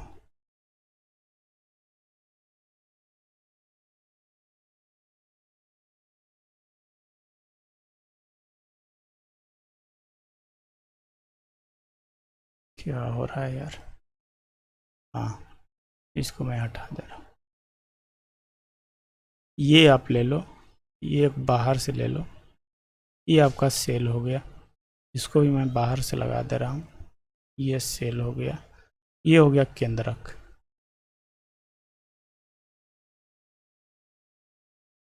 ये हो गया केंद्रक। अगर केंद्रक के ये धागे जैसा होगा तो इसको बोलते हैं क्रोमेटिन।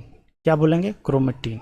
लेकिन जब अगर कोशिका का विभाजन होगा, सेल डिवीजन होगा, सेल डिवीजन होगा, सेल डिवीजन होगा, सेल डिवीजन अगर होगा तब यही क्रोमेटिन क्रोमोसोम में कन्वर्ट हो जाएगा। ये बात आप ध्यान रखोगे। अगर कोई सेल में, कोई कोशिका में डिवीजन नहीं होता है, बहुत सारा ऐसा है जैसे वायरस का हो गया या न्यूरॉन हो गया, तो उसके अंदर में एक क्रोमेटिन ही रहेगा जो धागे के जैसा है, वैसा ही रहेगा। लेकिन जो सेल में डिवीजन होगा तो ये क्रोमेटिन चेंज होकर इस टाइप में आ जाता है, जिसको बोलते हैं क्रोमोसोम या इसी को बोलते हैं गुणसूत्र। बात आपको समझ में आया होगा। जब सेल डिवीजन होगा तब ऐसा फॉर्मेट में तैयार हो जाएगा, जब सेल डिवीजन नहीं होगा जिस सेल में तो ये क्रोमेटिन ही रहेगा। यही जो है गुणसूत्र, आपको में भी समझ में आया होगा। ये कहाँ रहता है, केंद्रक के अंदर रहता है, यही चीज़ ध्यान रखिएगा। अब यहाँ पास आ जाओ, ये क्रोमोसोम होते हैं, जो केंद्रक में क्रोमोसोम है, सही बात है, जो कोशिका विभाजन के समय छड़ा आकार दिखाई देती है। पहले छड़ आकार का था, उसके बाद क्रोमोसोम में अनुवांशिक गुणों की सूची होती है, बाद में माता पिता से डीएनए डीऑक्सीराइबोन्यूक्लिक अम्ल के अणु के रूप में अगली संतति में जाते हैं, माने अगला जनरेशन में जाएगा। क्रोमोसोम डीएनए और प्रोटीन के बना होता है। ये क्या क्रोमोसोम किसका? डीएनए और प्रोटीन का। डीएनए अणु में कोशिका का निर्माण और संगठन के लिए आवश्यक सूचना है। डीएनए के क्रियात्मक खंड को, इकाई को क्या बोलते हैं? जीन। बीवीआई है, यहाँ से क्वेश्चन आपसे पूछेगा। कोशिका विभाजन, कोशिका कर रहा है, कोशिका विभाजित नहीं हो रही हो तो उसमें डीएनए कैसा रहेगा? तो क्रोमेटिन पदार्थ के रूप में रहेगा। ये बात आपको यहाँ हमने समझाया, वही चीज़ यहाँ दे रखा है, में भी आपको समझ में आया होगा, विद्यमान रहता है। क्रोमेटिन पदार्थ धागे की संरचना के एक जाल के पिंड में रहता है, यही रहता है, ऐसे रहेगा, ऐसे रहेगा, तो इसको बोलेंगे क्रोमेटिन। और फिर आगे चल के क्या हो जाएगा? केंद्रक के अंदर के बात कर रहे हैं जी, आगे चल के ऐसे हो जाएगा, इसको बोलेंगे गुणसूत्र। जब कभी भी कोशिका विभाजित होनी होती है तब यह क्रोमोसोम में संगठित हो जाता है। यही बात तो आपको बताएं, क्रोमोसोम ये हो जाएगा। कुछ जीवों में कोशिका जनन में केंद्रक महत्वपूर्ण भूमिका निभाता है। ये केंद्रक है, कोई जीवों में कोई सेल डिवीजन होगा तो पहले केंद्रक का डिवीजन होगा, पहले केंद्रक, एक केंद्रक से दो केंद्रक कैसे बनेगा, यही बात बता रहा है। इस प्रक्रिया में एक अकेली कोशिका विभाजित होकर दो नई कोशिका बनाती है, मतलब एक गो सेल है तो डिवीजन होकर दो गो सेल बनाएगा। ये लोग हम सेल डिवीजन में बात करेंगे। यह कोशिका के विकास में परिपक्व को निर्धारित करता है तथा साथ ही सजीव कोशिका का रासायनिक क्रियाओं द्वारा निर्देशित करता है। अब आगे बात करेंगे, तो जैसे कुछ बैक्टीरिया है जिसमें कोशिका का केंद्रीय क्षेत्र बहुत कम स्पष्ट होता है। बैक्टीरिया में क्या होता है? केंद्र वाला स्पष्ट कम होता है, इसमें केंद्रक झिल्ली नहीं होता। बैक्टीरिया में केंद्रक झिल्ली नहीं होगा, ठीक है। ऐसे अस्पष्ट केंद्रक में केवल क्रोमेटिन पदार्थ हैं। अब जब सेल डिवीजन ना होगा तो कैसा रहेगा? गुणसूत्र होगा, क्रोमेटिन ही रहेगा, ये आप बात बताए थे। ऐसे क्षेत्र में केंद्रकाय कहते हैं। जो क्षेत्र इसको जो बोलेंगे उसको क्या बोलेंगे? केंद्रकाय, याद रखिएगा। जैसे ये वाला है, ये वाला है, ऐसे है, ऐसे है, तो ये तो केंद्र है, लेकिन इसको अगर केंद्र के अंदर में ये है क्रोमेटिन, तो इसको केंद्रकाय एक नया वर्ड है, वो बात याद रखिएगा। अब इसी में अगर ऐसे जीव जिनकी कोशिकाओं में केंद्रक झिल्ली नहीं होती है, कौन कौन सेल होगा? एक सेल ये है, एक सेल ये है, और इसके अंदर में ऐसे ही है जी, ऐसे ही पड़ा हुआ है, ऐसे ही पड़ा हुआ है, ऐसे ही पड़ा हुआ है, और एक सेल ये है, एक सेल ये है, इसके अंदर केंद्रक है, ऐसे झिल्ली है, और इसको में आपको ऐसे है, इसको में ऐसे। तो देखो इसके में झिल्ली नहीं है तो ये प्रोकैरियोटिक हो गया, प्रोकैरियोटिक, और इसको में झिल्ली है, इसको यूकैरियोटिक बोलेंगे। यही चीज़ बताने वाला है। तो झिल्ली नहीं है उसको क्या बोलेंगे? प्रोकैरियोटिक। प्रो का मतलब होता है पूर्व, क्या बोल होगा? पूर्व यानी आदि, और कैरियोटिक का मतलब होता है केंद्रक। ये बात याद रखिएगा। जिन जीवों को कोशिकाओं में केंद्रक झिल्ली होती है उन्हें क्या कहते हैं? यूकैरियोटिक कहते हैं। यही बात आपको समझ में आना। अब यहाँ से कुछ एग्जाम्पल है जो आपको हम दिखाना चाह रहे हैं, में भी आपको यहाँ से समझ में आएगा। देखो इसको मैं चीज़ देखो ये है केंद्रक, ये वाला ब्लू वाला जो दिख रहा है, ये वाला जो है, आप इस पे ध्यान देना, ब्लू वाला, इसको बोलेंगे केंद्रक। क्या बोलेंगे? केंद्रक, केंद्रक है। और इसके अंदर में एक और ऐसे ब्लू टाइप का दिख रहा होगा, देखो इसको में जैसे धागे वाला ही दिख रहा है जी, धागे वाला ऐसे ऐसे दिख रहा है, तो इसको क्या बोलेंगे? इसको बोलेंगे क्रोमेटिन। अगर यही धागे वाला अगर ऐसे बन जाता, ऐसे बन जाता, तो इसको क्या बोलते हैं? क्रोमोसोम बोलते हैं, ठीक है। तो इसको क्रोमेटिन बोलते हैं, ये चीज़ है। इसके अंदर में एगो जो है ये है न्यूक्लियस बोलते हैं, जिसको बोलते हैं केंद्रिका, केंद्रिका, केंद्रिका, इस बात ध्यान रखिएगा, इसको बोल देंगे केंद्रिका। ये करता क्या है? तो ये करता है मेनली राइबोसोम का संश्लेषण करता है, ठीक है ना। तो याद रखिएगा राइबोसोम का आरएनए का संश्लेषण, आरएनए होता है, डीएनए होता है, वही चीज़ का संश्लेषण करता है। तो याद रखिएगा, सिर्फ आपसे इतने पूछेगा कि केंद्रिका सेल में कहाँ रहता है, तो केंद्रक में जो वो है वही जगह है, इसको बोलेंगे केंद्रिका। ये आपको लोकेशन के लिए हम बता रहे थे। उसके बाद हम आपको जो दिखाना चाह रहे थे, वो इसमें होगा मे बी,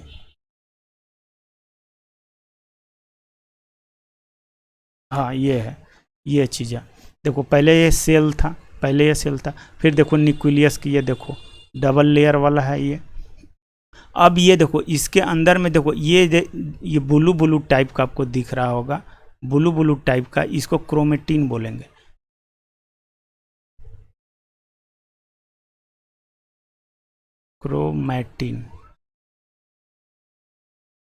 क्रोमेटिन बोलेंगे इसको, ठीक है। अब इसके अंदर में ये सब देखो इस शेप का एक्स टाइप का बन गया, इसको क्या हो गया, क्रोमोसोम हो गया, क्रोमोसोम, ठीक है। ये सब केंद्रक के अंदर हो रहा है। अब ये क्रोमोसोम देखो कैसा हो गया, ऐसा हो गया, कैसा हो गया, ऐसा हो गया। अब ये क्रोमोसोम ऐसे आएगा, यहाँ से ऐसे लिया है, यहाँ से ऐसे लिया है। अब ये क्रोमोसोम क्या होगा, इसको मैं हटा दे रहा हूँ। अब क्रोमोसोम क्या होगा, देखो क्रोमोसोम के अंदर पर देखो ये कोड होगा, ऐसे ऐसे कोड रहता है। मान लिया कि एक और क्रोमोसोम हम यहाँ ले लिए, एक और क्रोमोसोम ले लिए, ऐसे ले लिए, तो देखो इस पे कोड है और इसके अंदर भी कोड है। अब ये फिक्स कोड से मिलेगा। मान लो कलर वाला है या शेप वाला है या लंबा होना है या बौना होना है, ऐसे ऐसे करके ये सब कोड बाई कोड मिलता है। यही हो गया डीएनए, देख रहे हो ना, डीएनए डबल हेलिक्स ये वाला। और ये देखो ये सब जो पीला पीला वाला ये सब कोड है, इसी को बोलते हैं जीन। में भी आपको समझ में आया होगा, यहाँ तक आपको कॉन्सेप्ट क्लियर हुआ होगा। इस टाइप का फिगर दिखाने से आपको समझ में आया होगा। देखो ये इसमें यही चीज़ आपको बता रखा है जो आपको हम बताए हैं। अब फिगर देखो तो देखो ये सब क्या है, धागे वाला ये सब क्या है, क्रोमेटिन है। और इसकी ये है केंद्रक, ये वाला है केंद्रक, और ऊपर ये सब लेयर है। मे भी इतना समझ में आया होगा आपको बातें, मे भी यहाँ तक आप फिगर देखने से क्लियर हुआ होगा चीज़ें आपको। तो वही सब है, इसको में जो बताया हुआ है वही चीज़ है। तो प्रोकैरियोटिक, अब यूकैरियोटिक हमको देखा। प्रोकैरियोटिक में मेन डिफरेंस क्या था जी, कि इसको में जो केंद्रक झिल्ली नहीं होगा और इसमें केंद्रक झिल्ली नहीं होगा। ये सेल है, इसमें केंद्रक झिल्ली नहीं होगा, ऐसे होगा, और इसको में केंद्रक झिल्ली होगा। सबसे बिगर डिफरेंस यही है प्रोकैरियोटिक और यूकैरियोटिक में। प्रोकैरियोटिक में अधिकांश द्रव अंगक नहीं होते, मतलब अंगक नहीं होते। अगर प्रोकैरियोटिक है, प्रोकैरियोटिक सेल है, ये सेल है इसके अंदर में है, तो इसका अंग नहीं होगा। अभी हम लोग अंगक ऑर्गन पढ़े वाले हैं जिसमें आपको माइटोकॉन्ड्रिया ये सब, तो इसको में सिर्फ प्रोकैरियोटिक में राइबोसोम होता है, जो दोनों में पाया जाता है। तो इसका कहेगा कि कोशिका का अंग केवल एक ही है, वो प्रोकैरियोटिक में कौन है, राइबोसोम। बाकी कोई अंग नहीं पाया जाएगा, ना माइटोकॉन्ड्रिया आपको मिलेगा, ना गोल्जी बॉडी मिलेगा, ना एंडोप्लाज्मी रेटिकुलम मिलेगा, कुछ मिलने वाला नहीं है। बस याद रखिएगा कि एकल में ऐसे करके इसके केंद्रक में डीएनए पाया जाता है। एकल मतलब ऐसे है, और डबल के मतलब है कि ऐसे है और फिर यहाँ से ऐसे है। तो डबल वाला यूकैरियोटिक में और सिंगल वाला डीएनए आपको प्रोकैरियोटिक में। मेजर डिफरेंस ये है, पूछता है डिफरेंस, याद रखिएगा। एक है प्रकाश संश्लेषी बैक्टीरिया में क्लोरोफिल झिल्लीदार पुटिका थैले की तरह साथ में होता है, जबकि यूकैरियोटिक में कोशिकाओं में क्लोरोफिल प्लास्टिड में, यानी प्लास्टिड मतलब लवक में होता है, लवक। ये बात याद रखिएगा, प्लास्टिड में होता है। ये VVI यहाँ से है, ये बात आप याद रखिएगा कि संश्लेषी बैक्टीरिया में क्लोरोफिल झिल्लीदार पुटिका में होता है, लेकिन संश्लेषी बैक्टीरिया अगर यूकैरियोटिक है तो उसको प्लास्टिड में होता है। यही बात आपको ध्यान रखना था। अब बात करेंगे, इसमें कोशिका में एक बड़ा क्षेत्र दिखता है जिसको कोशिका झिल्ली से घिरा रहता है। इस क्षेत्र में बहुत हल्का धब्बा था, इसको कोशिका द्रव कहते हैं। कोशिका द्रव आपको बताएं हैं। प्लाज्मा झिल्ली के अंदर कोशिका द्रव एक तरल पदार्थ है जी, सही है। इसमें बहुत से विशिष्ट कोशिकाओं के घटक होते हैं जिन्हें कोशिका को अंगक कहते हैं। देखो जितना सारा ऑर्गन है, इस सेल है और सेल ये केंद्रक हो गया, ठीक है। लेकिन ई द्रव में जितना सारा द्रव, कोशिका द्रव में सब सेल का अंग में मिलेगा, ऑर्गन, जिसे कोशिकांग बोलेंगे, जैसे माइटोकॉन्ड्रिया इसी में रहेगा। हम लोग केंद्रक पढ़ चुके हैं, कोई इशू नहीं है, ये पढ़ चुके, कोशिका झिल्ली पढ़ चुके, प्लाज्मा झिल्ली पढ़ चुके, केंद्रक भी पढ़ चुके, केंद्रक झिल्ली क्या था वो भी पढ़ चुके। अब हम लोग पढ़ेंगे माइटोकॉन्ड्रिया, गोल्जी काय, एंडोप्लाज्मिक रेटिकुलम। तो ये सब किस में होगा? कोशिका द्रव में होगा। ये बात दिमाग में आप डाल लीजिए, ये VVI है, यही कॉन्सेप्ट आपको समझना था। प्रत्येक अंगक कोशिकाओं के लिए एक विशिष्ट कार्य होता है, हर का काम होगा। माइटोकॉन्ड्रिया का अलग काम होगा, श्वसन वाला होगा, गोल्जिकाय का अलग काम होगा। अब मान ली एंजियोप्लाज्मिक रेटिकुलम है, उसका क्या होगा? उसको ATP बनाना होगा, एनर्जी बनाना होगा, है ना। तो ये सब चीज़ें सब है। लाइसोसोम हो गया। कोशिका द्रव और केंद्रक द्रव दोनों ही मिलाकर जीव द्रव बनते हैं। ये तो आपको ऑलरेडी हम बताइए चुके हैं कि जीव द्रव किसको बोलते हैं, ठीक है। तो यही सब मेनली था। मैं भी ये वीडियो अगर लॉन्ग भी हो जाए तो आप इसको देख लीजिएगा, बहुत इंपॉर्टेंस है। हर पॉइंट आपको इसमें बताया जा रहा है ताकि आपको दिमाग में एक मैसेज जाए। फिगर भी दिखा रहे हैं, हर चीज़ समझा रहे हैं आपको। कोशिका अंगक झिल्ली युक्त होते हैं। बहुत सारे कोशिका का अंग जो ऑर्गन होगा, जैसे माइटोकॉन्ड्रिया है, तो उसमें क्या झिल्ली होगा, नहीं होगा, किस में डबल झिल्ली होगा, यहाँ से भी क्वेश्चन पूछता है। प्रोकैरियोटिक कोशिका में वास्तविक केंद्रक के अतिरिक्त, प्रोकैरियोटिक में क्या केंद्रक में होगा, केंद्रक वास्तविक होगा, नहीं होगा। अतिरिक्त झिल्ली युक्त अंगक भी नहीं होते, इसको में तो कोई झिल्ली भी नहीं होगा। और अंग के रूप में प्रोकैरियोटिक में सिर्फ राइबोसोम आपको मिलेगा। कौन मिलेगा? राइबोसोम, जो आपको हम बता चुके हैं। याद रखिएगा, पूछेगा प्रोकैरियोटिक कोशिका में क्या नहीं रहता है, क्या डिफरेंस है। तो दोनों में, इसमें सिर्फ एक ही अंग होगा, राइबोसोम। यूकैरियोटिक में भी राइबोसोम मिलेगा। एक में आप पढ़े होंगे 70S और उसको में पढ़े होंगे 80S, ऐसे करके पढ़े होंगे। तो वही चीज़ आपको याद रखना। बाकी इसमें कुछ नहीं मिलेगा आपको, ना माइटोकॉन्ड्रिया, कोई ऑर्गन नहीं मिलेगा कोशिका के अंगक के रूप में। जब यूकैरियोटिक कोशिका में केंद्रीय झिल्ली और झिल्ली युक्त अंगक होते हैं। बिल्कुल सही है। अब हम लोग कोशिका अंगक पढ़ने वाले हैं। झिल्ली का सार्थक वायरस के उदाहरण से समझ सकते हैं। वायरस एक है जी, वायरस है। वायरस किसी प्रकार की झिल्ली नहीं होता है, वायरस में कोई झिल्ली नहीं होता है, ठीक है। इसका केंद्रक कोई झिल्ली नहीं होगा, लेकिन जैसे ही आपको सजीव में घुसेगा ये झिल्ली बना लेता है, अपना प्रोटेक्शन बना लेगा और उसी के द्वारा आपका भोजन इधर से उधर करेगा। इसलिए इसमें जीवन का गुण तकला लक्षित नहीं होते हैं। वायरस क्या होता है? निर्जीव और सजीव दोनों होता है। यह किसी सजीव के शरीर में प्रविष्ट कर कोशिका के मशीनरी का उपयोग करके अपना बहुगुणक नहीं कर लेता है। अपना जब तक नहीं यूज करेगा, जब तक ये एगो सेल है वायरस का, तो ये अपना एगो से डिवीजन करके 2 गो कर लेगा, 2 गो से 4 गो कर लेगा, तब अपना ये करके उसके बाद ये अपने आप को परिपक्व बनाएगा, उसके बाद ये अपना झिल्ली युक्त बनाएगा। तो ये बात आपको समझना था। यहाँ प्रोकैरियोटिक यूकैरियोटिक आपको डिफरेंस में भी आपको हम बता दिए थे, इसको में ज़्यादा कुछ समझना नहीं था, बस इतने याद रखिएगा कि प्रोकैरियोटिक और यूकैरियोटिक में डिफरेंस क्या है। देखिए सेज कहेगा तो अगर प्रोकैरियोटिक कहेगा 10 के पावर -6, जिसको माइक्रो है ना, माइक्रो 10 के पावर तो माइक्रो हो जाएगा। इसका आकार 5 से 100 है, तो मेन ये याद रखिएगा। केंद्रिकाएँ क्षेत्र क्या होता है? इसमें सुस्पष्ट, इसमें अस्पष्ट। केंद्र एकरा में केंद्रक क्या होता है? अस्पष्ट होता है, पता नहीं चलता है कि केंद्रक भी है, उसको यूकैरियोटिक बोलते हैं। क्रोमोसोम, क्रोमोसोम क्या होता है? एकल होता है, बताए ना आपको, एकल ऐसे रहेगा, एकल ऐसे रहेगा। लेकिन इसको में क्या रहेगा? क्रोमोसोम एक से अधिक, मतलब ऐसे रहेगा डबल में, जैसे ये हो गया तो इसको में ऐसे ऐसे रहेगा, यही बात है। झिल्ली युक्त कोशिका अंगक अनुपस्थित, इसमें अंगक के रूप में क्या बताएं? Ribosome, ribosome. और इसको में सब चीज़ रहेगा, माइटोकॉन्ड्रिया, राइबोसोम, गोल्जी काय, एंडोप्लाज्मिक रेटिकुलम, तो ये सब रहेगा। अंतःपराग जालिका जिसको बोलते हैं, तो ये सब इसको में रहेगा, इसको में नहीं रहेगा। इसको में सिर्फ रहेगा 70S वाला, और इसको में भी राइबोसोम, तो इसको में भी तो रहबे करेगा, ये रहेगा 80S वाला। ये चीज़ आपको याद रखना है। आगे है कोशिका अंगक। कोशिका अंगक में क्या क्या चीज़ें हैं इसी में हम लोग सब पढ़ेंगे। माइटोकॉन्ड्रिया, और ये सब किस में रहेंगे जी? ये सेल है, ये केंद्रक है, और इसका कोशिका द्रव ये वाला है। तो सब इसी में अंगक इसमें अवेलेबल कौन कौन है। अब हम कोशिका को समझ चुके हैं। अब कोशिका के जितने सारे अंग हैं जो काम करते हैं, अलग अलग फंक्शन है, उसका अध्ययन करने वाले हैं। मैं भी आपको समझ में आया होगा। बहुत बहुत धन्यवाद। Thank you very much.